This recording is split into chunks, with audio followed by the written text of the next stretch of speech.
নমস্কার বন্ধুরা, welcome to my channel মাঠে ময়দানে অফিসিয়াল। বন্ধুরা, এই ভিডিওতে আমি ইস্ট বেঙ্গল, মোহনবাগান ও ইন্ডিয়ান ফুটবল নিয়ে কিছু আলোচনা করব। তোমরা যারা যারা আমার ভিডিওটা দেখছো, আমার চ্যানেলটা প্লিজ সাবস্ক্রাইব করে নাও ইন্ডিয়ান ফুটবলের এরকমই আরও আপডেট পেতে। প্রথমেই যদি বলি, এবার থেকে I league, IWL, Santosh trophy, Kolkata football লিগের সমস্ত খেলাই কিন্তু দেখা যাবে সাচি স্পোর্টসের নতুন অ্যাপ SSEN। এই SSEN অ্যাপে কিন্তু আসন্ন আই লিগের সব খেলাই দেখা যাবে। সেখানে কিন্তু প্লে স্টোরে পাওয়া যাবে অ্যাপটা। প্রথমে তো ঠিক ছিল সোনি স্পোর্টসে আই লিগ দেখাবে, কিন্তু সোনি নেটওয়ার্ক ফেডারেশনের থেকে কোনো টাকা নেয়ও নি, আবার কোনো টাকা দিতেও চায়নি ব্রডকাস্টিং মানি হিসাবে। শুধু এইটুকু ঠিক ছিল, যা লাভ হবে এই IFF আর চ্যানেল 50-50 নেবে। এতদিনে এটাই ঠিক ছিল, কিন্তু হঠাৎ করে শোনা যাচ্ছে সাচি স্পোর্টসের SSEN এই অ্যাপে কিন্তু আই লিগের সব খেলাগুলো দেখা যাবে। যাই হোক, এরপর যদি আমরা একটু VAR অর্থাৎ VAR নিয়ে আলোচনা করি, তো খেল নাও এর আশিস নেগি তার পডকাস্টে জানিয়েছে সে রেফারি বিভাগের প্রধানের সঙ্গে একটা ইন্টারভিউ করেছিল।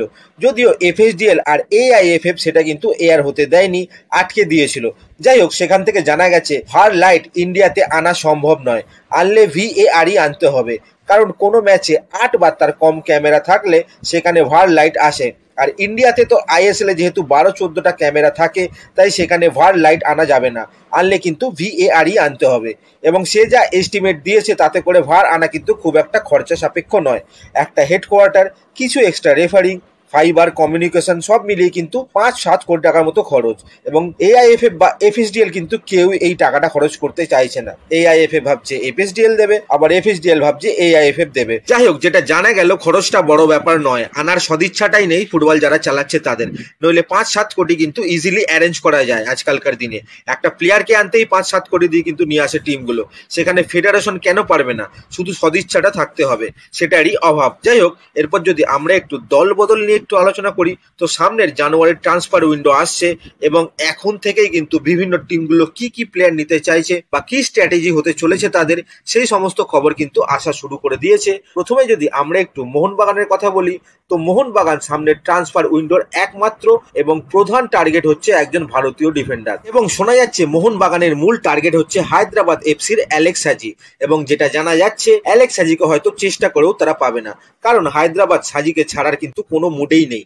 মোহনবাগান এখন থেকেই লাগাতার চেষ্টা করেছে, কিন্তু চেষ্টা করলেও হায়দ্রাবাদ হাজির জন্য যে অ্যামাউন্টটা ধরে রেখেছে সেটা মোহনবাগানের স্যালারি ক্যাপের বাইরে চলে যাচ্ছে।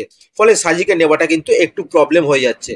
প্রবলেম হলেও মোহনবাগান কিন্তু দেশের অন্যান্য উঠতি এবং প্রতিভাবান ডিফেন্ডারদের ওপরও নজর রাখছে। তাদের মধ্যে থেকেই হয়তো এই জানুয়ারি ট্রান্সফার উইন্ডোতে একজন ডিফেন্ডার সাইন করাবেই মোহনবাগান। এরপর যদি আমরা একটু ইস্ট বেঙ্গলের কথা বলি, এই ট্রান্সফার উইন্ডোতে ইস্ট বেঙ্গলের মূল লক্ষ্য হচ্ছে একজন ভালো উইঙ্গার নেওয়া, ভারতীয় উইঙ্গার।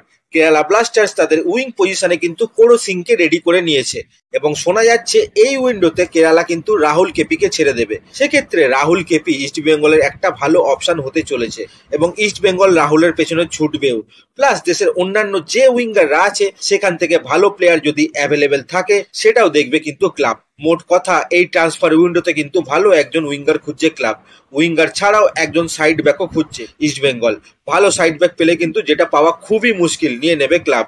ইস্ট বেঙ্গলের বিদেশি কি কি রিকোয়ারমেন্ট আছে তোমরা তো সবাই জানো। অস্কারের একজন বিদেশি উইঙ্গার কাম ফরওয়ার্ড লাগবে, অস্কার সেটা কিন্তু জানিয়ে দিয়েছে, যেটা অস্কারের স্টাইল অ্যাকচুয়ালি।